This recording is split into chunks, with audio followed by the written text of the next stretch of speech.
G'day everyone, it's SDS SuperCoach, providing SuperCoach content for you. So I'm here to present just me talking about some NBL SuperCoach as we have got 2 rounds to go, not long to go for the NBL SuperCoach season.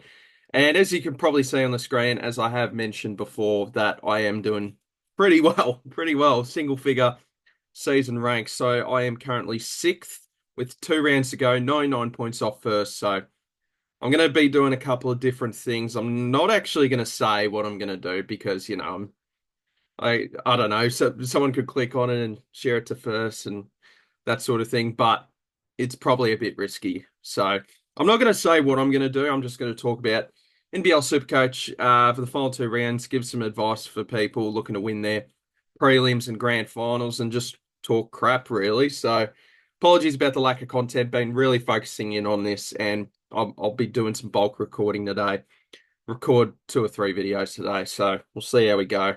The next one after this will be an AFL Supercoach one. So let's talk about it. So I'm currently 6th, 99 points off first.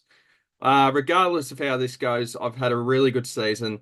As I said, I might take a couple of risks to try to get closer into first, but it could also mean I fall out of the top 10. So regardless of what happens, I believe first is the only, I believe first place is uh, the only prize winner. So like second or 10th don't get anything. So that's why we may as well just have a crack at first. If not, I'd be relatively content with being 6th if there was a top 10 prize, that sort of thing. But since the winner, the prize is the car and nothing else, then I may as well just have a crack at it because if I come runner up, I don't get anything. So this is a side for this for the previous round.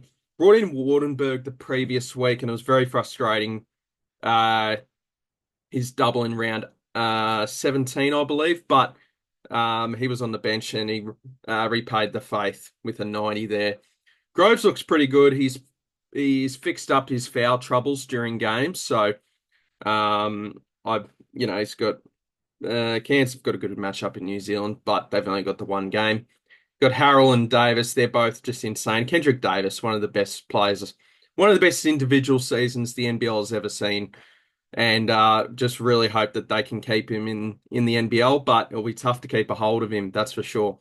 I don't think Harrell will be back, but regardless, he's been super entertaining. I try to tune into every Adelaide game because of him.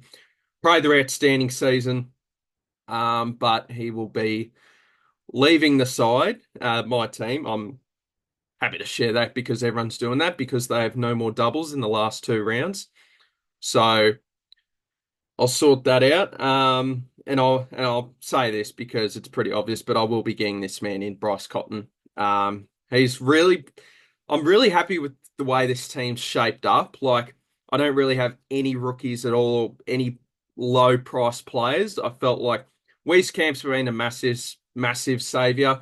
I've seen the uptick in minutes and faith, and I just went, he was 128k and he's made me 140k. And he's just been one of the best trade-ins this season for me. And Prather's just been brilliant since I brought him in for those Brisbane doubles all the way back in, so round 13. Might have been earlier than that. Might have been earlier than round 12. Earlier than round 11. Yeah, so I brought him in round 11 when he was relatively cheap, probably 260k, and he's just been a massive difference for a lot of people's Supercoach teams. So nearly half the seat, yeah, because they had a run between round 11 and 18 of just having doubles every single week. So Prather's the only one I held on to. I had Keandre Cook, but he was getting shaky, and then traded out Harrison after his concussion. Hopefully, he gets a bit better there. I guess with the other boys like Trey Kell, the Illawarra boys just didn't play well. The starters, especially against Cairns. Matt Hurt, I brought him in. I think was it for round? No, it was when Melbourne United played. I believe it was for when Melbourne United played Sydney, first game of the round. Yeah, this round here, and he went absolutely nuts in this Brisbane game here. then went really well against Cairns as well. So Matt Hurt has been a great addition to the side as well there. Doolittle I brought in just for the price rise, and yeah, he's got a double this week and then a single next week. So we'll see what I do with him. And then Sam Frolling, yeah, as I said, like just the Cairns boys again. So the Hawks boys against the Cairns boys just didn't really perform super well. I guess the first bit of advice I'd give people is I would try your absolute best not to trade the players with the double next week because there's only two sides with the double next week, Illawarra and Cairns. So even if Frolling's break even's high, even if Trey Kell's break even is high, then you got Wardenberg and Groves there. But I'll just really avoid trading these blokes. I'll just hold on and work your way around them because you'll very likely be starting these blokes next week, and that can give you a leg up for doubles. So I guess my first bit of advice, I wouldn't be trading the Cairns or Illawarra boys this week. So I guess, well, I'll do the one trade I told everyone about. I'll keep the other trade to myself, and I'll just talk about some trade targets. So Bryce Cotton here, with a lot of money in the bank that I had, going Prather to Cotton. That seems like the pretty obvious one there. And then, yeah, in terms of options this week and next week, I mean, I guess we can talk about options for next week. So Cairns and Illawarra. As I said, if you got Kell, you got Frolling, you keep a hold of them. Um, like, let's just think about it this way. In terms of blokes that, like Tyler Harvey could be a pod. He's a bit hit and miss, but I think those are the risks you got to take if you want to win it all. Taron Armstrong seems to be good to go this week, so he's perfectly fine to bring him if you want to next week. Rob Edwards, high ceiling, low floor type of player. Hickey probably doesn't get enough minutes. Bradshaw as a differential as well. Like after that, I wouldn't be touching anyone else. I think these uh I think Pedro in the top seven, I would be, if you haven't got them, I'd be trying to target next week because it's the last round, only two teams on the double, that type of thing. And options for this week, you got Tassie, you got Southeast Melbourne, you got Perth, and you got Adelaide on the double this week, from memory. I think I'm correct there. So, I mean, Kendrick Davis might be too hard if you don't have him to get him in, unless your team value is super good where you can pay 550k, which is just ridiculous. We'll go by highest price. Bryce Cotton's the obvious trade-in target for this week for anyone that couldn't quite get him. Sobey is a pod I really think is interesting as well for people to target that.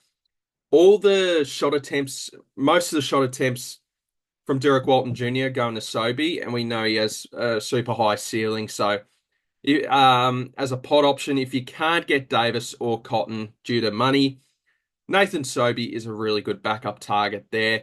Dylan Windler, don't be phased by this injury cloud. I think he's good to go this week. So he's a really decent option as well. What's his break? He's got a big break even, but oh well, sometimes you got to take that risk. I think he'll do pretty well this week if on the park.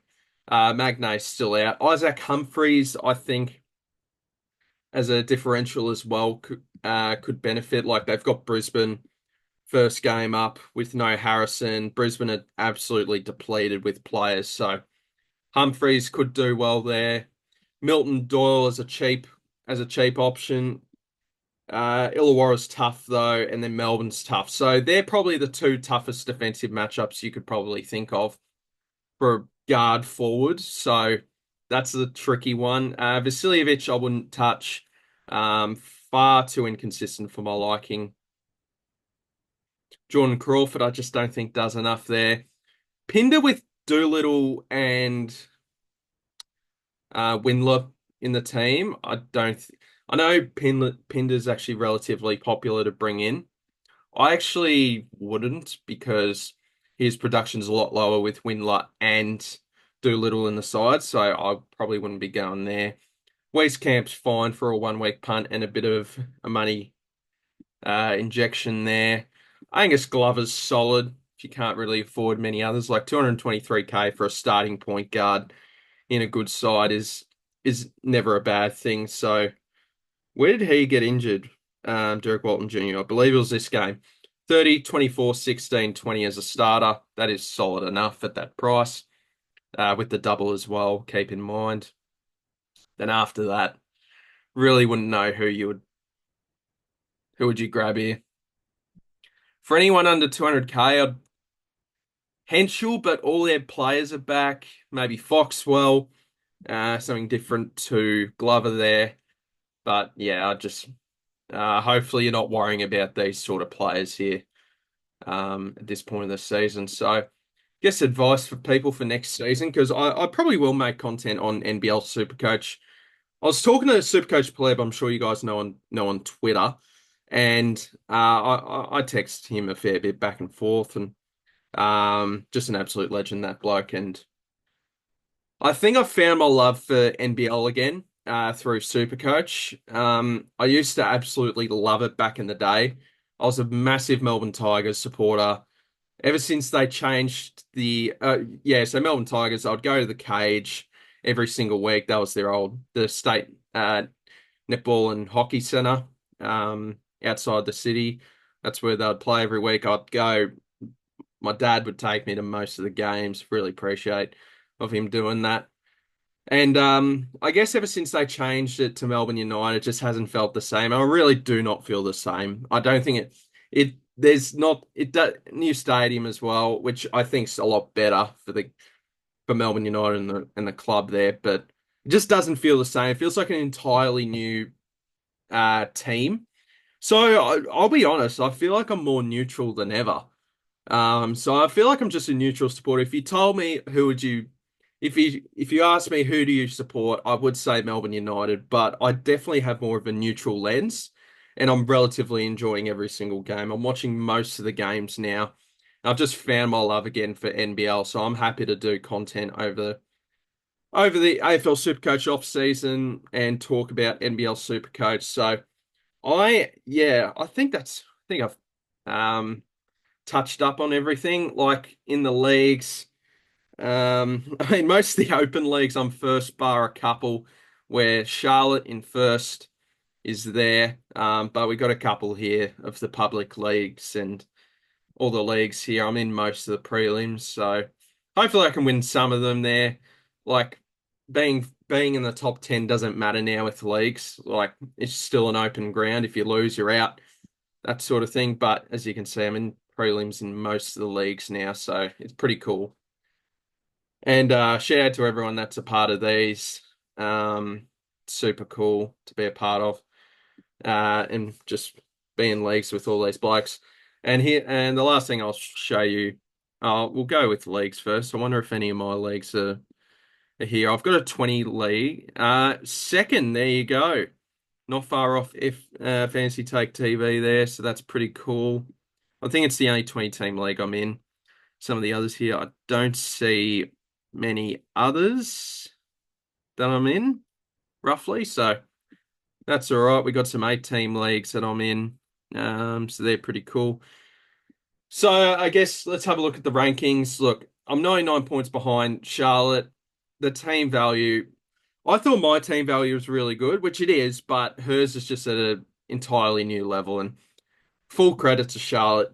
She's absolutely smashed it. She should win, but nothing but string is not far off Charlotte there. So she fully deserves it if she wins. Like she's just done so well there. So I know this is deceiving. I've got 150K in the bank, so realistically, my team value is like 3,780,000 something. So yeah, I'm relatively happy. Look, I'm gonna have a crack at first. I'm gonna try to close the margin in on making a couple of different moves. But that could mean I could go up to as high as third maybe. But also could mean I could drop down a fair bit around the top 10 mark. So see how we go. Thank you guys so much for watching. Let me know in the comments if you actually want me to do some NBL Supercoach over the off season next season. which I'm pretty sure I will. I found my love for NBL again, so I'd be happy to do some content. Thank you guys so much for watching, and I'll see you guys in the next video. Cheers.